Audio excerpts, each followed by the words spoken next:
কাল সকালের মধ্যে এমপিও ফাইল সইয়ের আশ্বাসে লং মার্চ টু যমুনা কর্মসূচি স্থগিত করেছেন ইবতেদায়ী মাদ্রাসার শিক্ষকরা।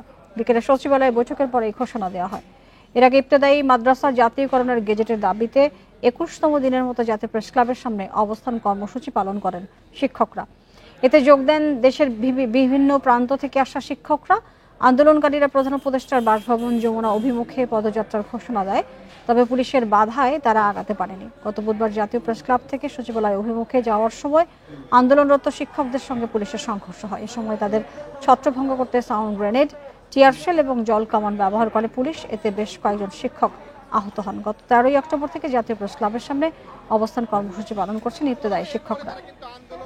তীব্রতর করে দিনে কিন্তু ঘোষণা দিয়েছিলেন যে তারা প্রধান